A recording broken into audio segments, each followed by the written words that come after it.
Welcome to another story made by Oracle 1. The Eldritch Horrors of the Isolated Mountain Monastery. Chapter 1. The Ascent to Silence. The road vanished 3 miles before the monastery appeared. One moment the jeep rattled over gravel and frozen ruts, headlights carving pale tunnels through the drifting snow.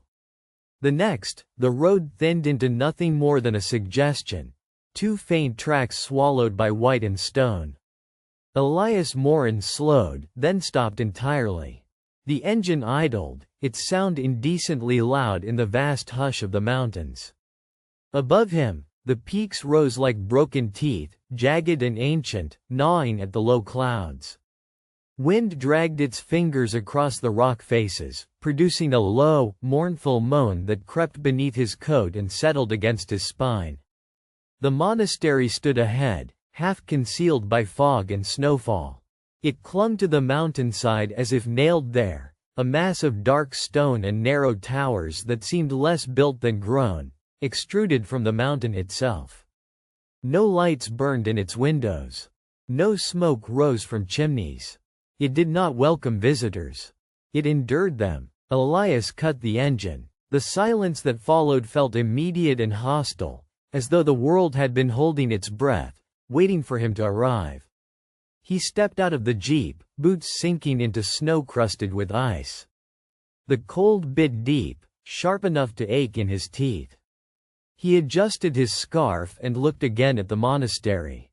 He had seen photographs, old ones pulled from crumbling archives, but none of them had captured this feeling, the sense that the structure was not merely watching him, but measuring him.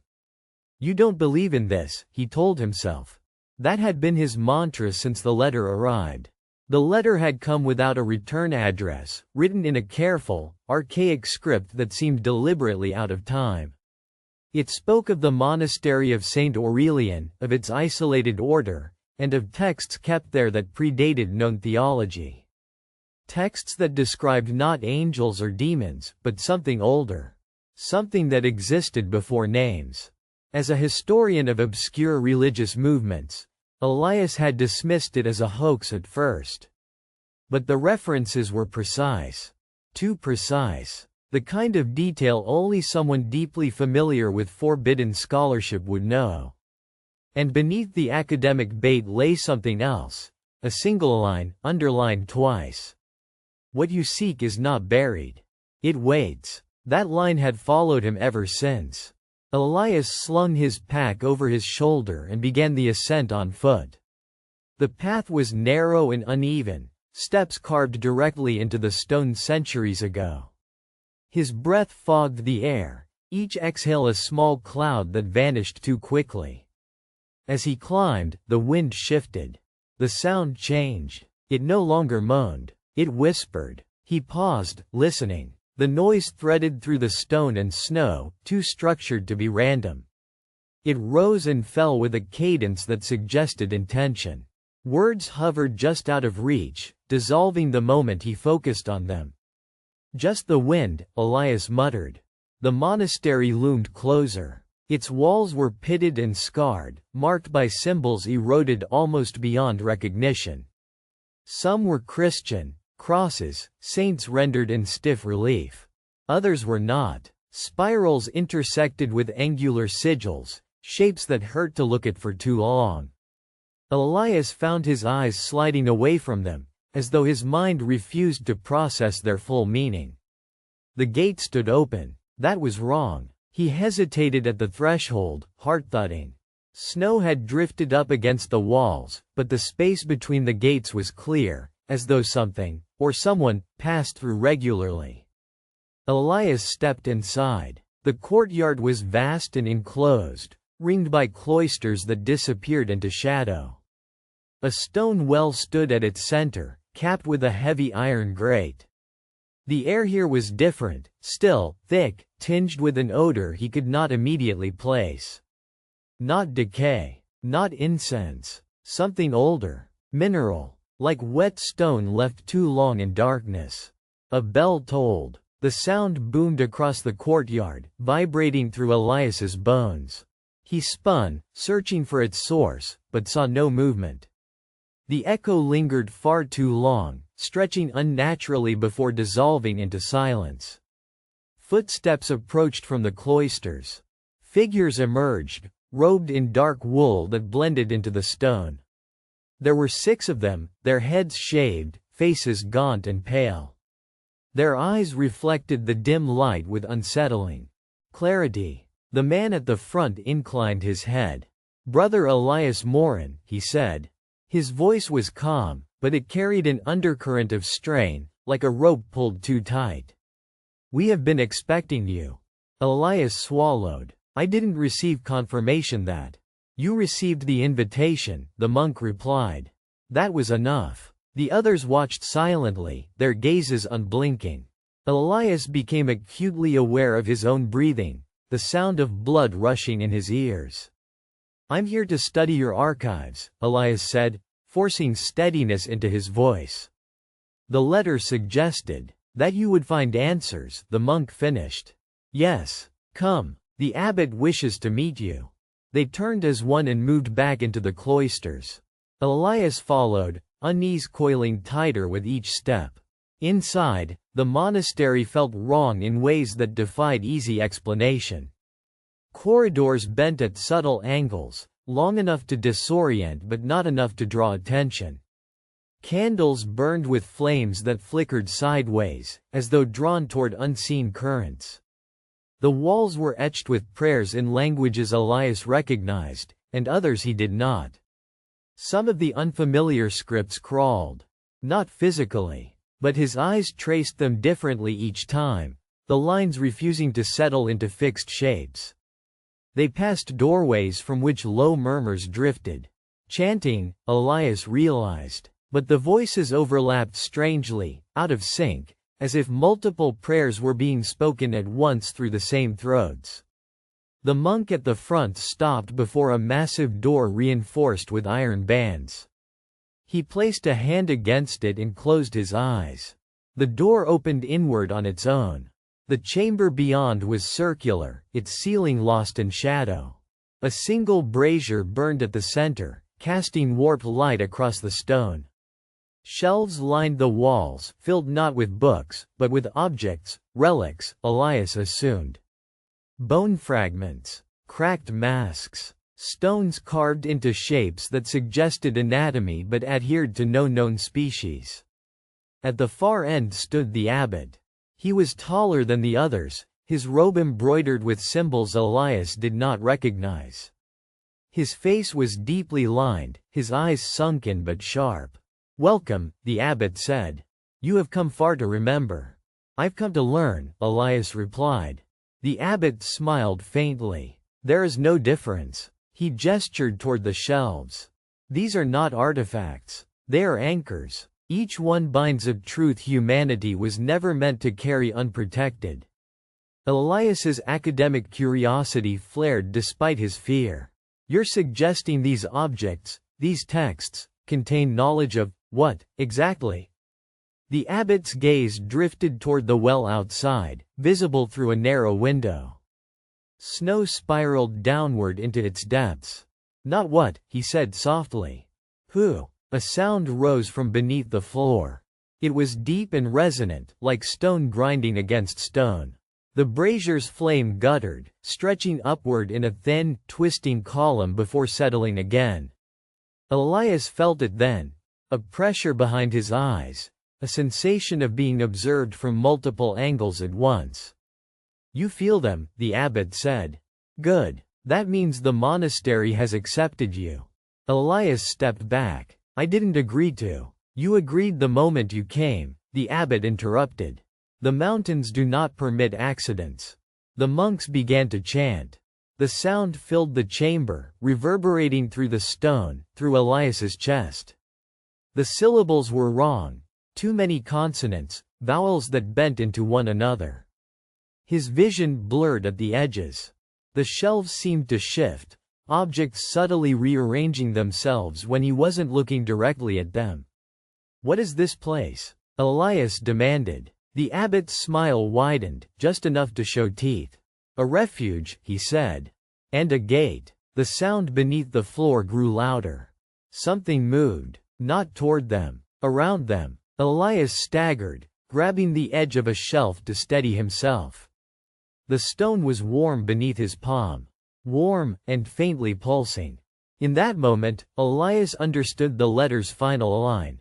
It waits. And it had been waiting for him. Chapter 2. The Things That Watch from Below. Sleep did not come easily. Elias lay on a narrow cot in a stone cell assigned to him, staring at the low ceiling where shadows gathered in unnatural clusters. The candle on the small table beside him burned without flicker, its flame perfectly still, as if time itself hesitated within these walls. The chanting had not stopped when he was led away from the abbot's chamber. It had merely receded, sinking into the bones of the monastery. Now it pulsed faintly through the stone like a second heartbeat, slow, deep, inexorable. Every time Elias closed his eyes, he felt the pressure return.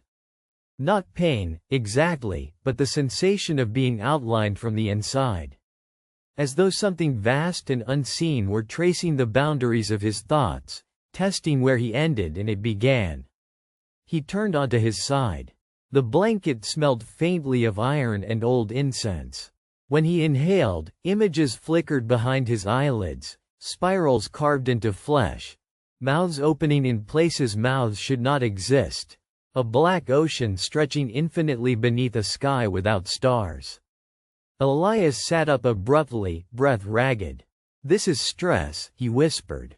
"Altitude. Isolation." The words sounded thin in the heavy air. A soft sound answered him. Tap, tap, tap. It came from the stone wall beside his cot. Elias froze, listening. The tapping was deliberate, rhythmic, as if something on the other side of the wall were signaling. 3 taps, a pause, then 3 more. His pulse quickened. He slid off the cot and pressed his ear to the stone. The wall was cold, but beneath that chill he felt a subtle vibration, like a distant engine. "Hello?" he whispered. The tapping stopped. For a long moment, there was only silence. Then a voice murmured, so softly he almost mistook it for imagination. "Do you hear us too?" Elias recoiled, stumbling back. "Who's there?" No answer. The candle flame bent sharply toward the wall, elongating, stretching as if drawn by an unseen draft. Elias grabbed the candle holder and thrust it forward. The wall was bare stone. No door, no crack, no sign of another cell. And yet, the sense of presence remained, thick and oppressive. When morning came, if it could be called morning in a place where the light never truly changed, Elias was escorted to the refectory. The monks ate in silence, their movements precise and ritualistic. Bowls of thin porridge were placed before him. The taste was bland, but it left a faint numbness on his tongue. "You will begin your studies today," said the monk who had greeted him at the gate. "Brother Caldus." Elias nodded. "I still haven't been told what, exactly, you want from me." Brother Caldus regarded him with pale, unwavering eyes. "Understanding," he said. "And translation. The texts respond better to minds that question." That did not reassure Elias. He was led deeper into the monastery, down a spiral staircase that descended far below ground level. The air grew warmer the farther they went, heavy with moisture and an odor that made Elias's stomach twist. At the bottom, the passage opened into a vast subterranean chamber. The well. From above, it had appeared ancient but mundane. From here, it was something else entirely. The stone walls plunged downward into darkness, far deeper than Elias would have thought possible given the mountain's structure. Faint light revealed carvings spiraling inward, thousands of them, layered over centuries. Some depicted robed figures kneeling. Others showed shapes that defied geometry, limbs folding into themselves, faces opening like flowers. And beneath it all came the sound. A low, thrumming resonance that vibrated through Elias's bones. Not a voice. Not quite. More like the echo of something that had once spoken and never truly stopped. "This is where we listen," Brother Caldis said. Elias stared into the abyss. "Listen to what?" "To them." The monk gestured toward a stone lectern nearby. Upon it lay a book bound in something that was not leather. The surface was pale and faintly translucent, veined with darker lines. Elias swallowed. "You want me to read this?" "You want to," Brother Caldis corrected. "That is why you came." Elias hesitated, then approached. The book radiated warmth. When he placed his hands upon it, a jolt ran through him, not electrical but conceptual. A flood of impressions pressed against his thoughts: pressure, depth, immensity. He opened the book. The script was unfamiliar, but not entirely alien. The symbols seemed to shift subtly as he focused, aligning themselves into patterns his mind could grasp. Meaning coalesced at the edges of perception, like understanding arriving before language. "They are not gods," Elias read aloud, his voice echoing unnaturally in the chamber. "They are remnants, survivors of an earlier configuration of existence." Brother Caldis nodded. "Continue." "They were cast down when reality solidified," Elias went on, dread creeping into his voice. "Trapped beneath layers of matter and time."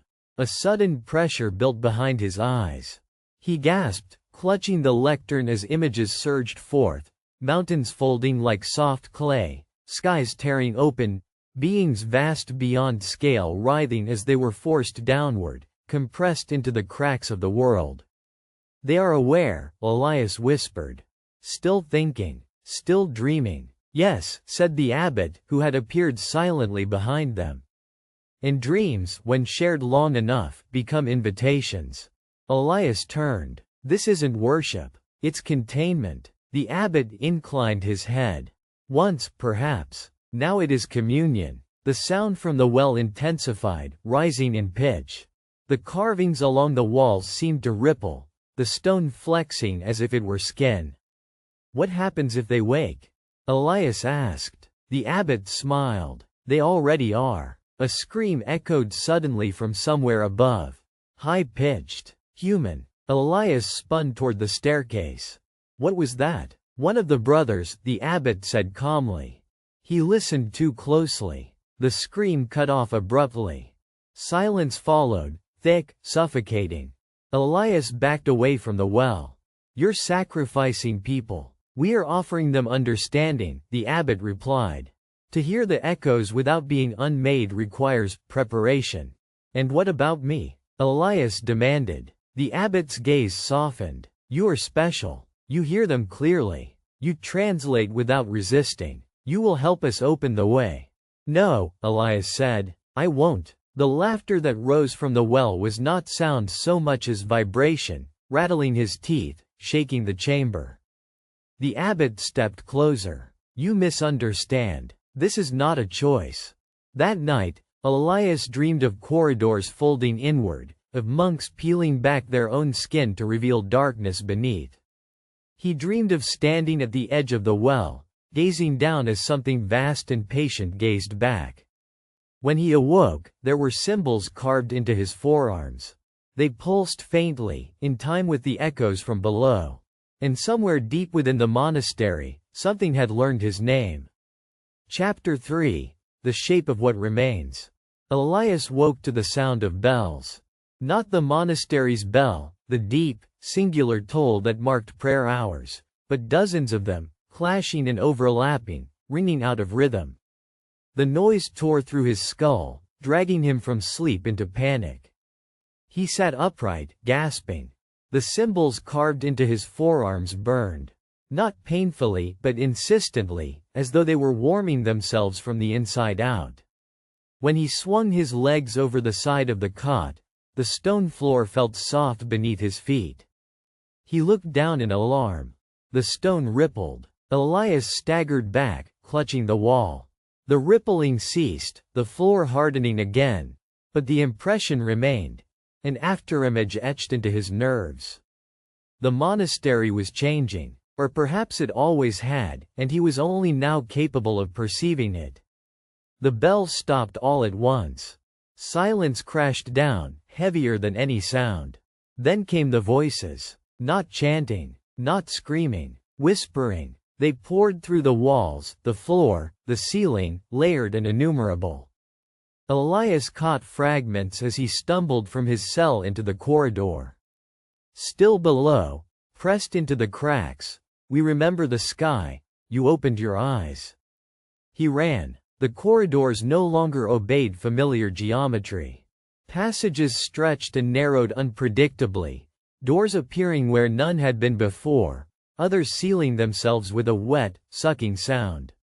Candles guttered as he passed, their flames bending toward him in reverence or hunger. Monks emerged from side halls, but they were no longer wholly human. Brother Caldis staggered into view ahead of him, clutching his head. His eyes were black pits, reflecting nothing. His mouth moved, but the voice that came out was layered, multiple tones overlapping. "You hear them clearly now," Caldis said. "Isn't it beautiful?" Elias shoved past him. Caldis did not resist. Instead, his body sagged bonelessly to the floor, skin rippling as though something beneath it were shifting position. The staircase to the lower levels yawned before Elias, wider than before, spiraling down into red-lit darkness. The whispers grew louder with every step he took, coalescing into something almost intelligible. He reached the chamber of the well. It was unrecognizable. The stone walls had stretched outward, bowing like ribs around a vast cavity. The carvings along the surface were no longer etched. They protruded, writhing slowly, forming faces, limbs, impossible anatomies that slid back into the stone when he tried to focus on them. The well itself had opened. The iron grate lay twisted and discarded like shed skin. From the abyss below rose a column of darkness, not absence of light, but density of presence. It pulsed rhythmically, expanding and contracting as though breathing. The abbot stood at the edge. His robe hung in tatters, symbols crawling across it like living things. His arms were outstretched, palms raised in supplication. "They are ready," the abbot said without turning. His voice echoed strangely, as though spoken from several mouths at once. "And so are you." Elias approached cautiously. "You said this was containment." "It was," the abbot replied. "But containment is not eternal. Nothing remains buried forever." The darkness within the well shifted. Shapes formed within it, suggestions of scale, of depth beyond measure. Elias felt his thoughts tugged downward, stretched toward something vast and ancient that pressed lovingly against his mind. "What do they want?" Elias whispered. The abbot laughed softly. "To return, to remember what they were. To reclaim the pieces of themselves scattered across human thought." "You're letting them use you," Elias said. "No," the abbot corrected. "We are becoming them." The monks gathered around the chamber, their bodies warped, faces slack with awe. They knelt as one, pressing their foreheads to the stone. The whispers surged, swelling into a chorus that vibrated the air itself. Elias felt it then, the pull. The symbols on his arms flared with heat, threads of sensation winding inward toward his chest, his skull, his memories. Images flooded him. The monastery, centuries ago, newly built atop a fault in reality. The first monks, hearing echoes in the stone, mistaking them for angels. The early rituals meant to silence the voices, slowly becoming acts of communion instead. And deeper still, visions of before. A world without shape, without division, vast intelligences drifting through conceptual space, unbounded by form. When reality crystallized, they were trapped, fractured, pressed into the margins, forced to exist as echoes of themselves. "We are not monsters," the voices whispered. "We are what was lost." Elias fell to his knees. "You need a vessel," he said hoarsely. "A mind that can hold you." The abbot turned at last, his face splitting into an expression of reverent joy. "Yes, and we have prepared one." Elias laughed weakly. "You think it's you." The abbot hesitated. Elias raised his arms, the symbols blazing now, lines of light tracing paths beneath his skin. "It's me." Understanding struck the abbot too late. The voices surged, not toward the old man, but toward Elias. The pressure was immense, threatening to tear him apart from the inside. He screamed, but the sound was swallowed by the roaring chorus as the darkness reached upward, enveloping him. Elias felt himself unfold. His thoughts stretched, expanded, fractured. He felt the weight of eons, the loneliness of entities buried beneath layers of stone and belief. He felt their hunger, not for flesh, but for coherence. For form. And he understood the final truth. They could not return as they were. They needed something new. Elias's body convulsed, then stilled. His spine arched, then straightened. When he rose, his movements were fluid, precise, utterly calm. The darkness receded back into the well, sealing itself with a thunderous finality. The chamber fell silent. The monks looked up. Elias looked down at them with unfamiliar eyes. "We remember now," he said, and his voice was layered, resonant, vast. "And we will endure." The monastery shuddered. Stone flowed like wax, reshaping itself. Corridors sealed. Passages collapsed. The mountain groaned as though in pain. Outside, snow buried the monastery entrance entirely. Days later, search parties would come looking for Elias Morin. They would find nothing, no road, no structure, no sign that a monastery had ever existed there at all. But sometimes, climbers high in the mountains would hear whispers rising from the rock itself. Not screaming, not pleading, remembering. And deep beneath the stone, something vast and patient would wait, wearing a human name, thinking.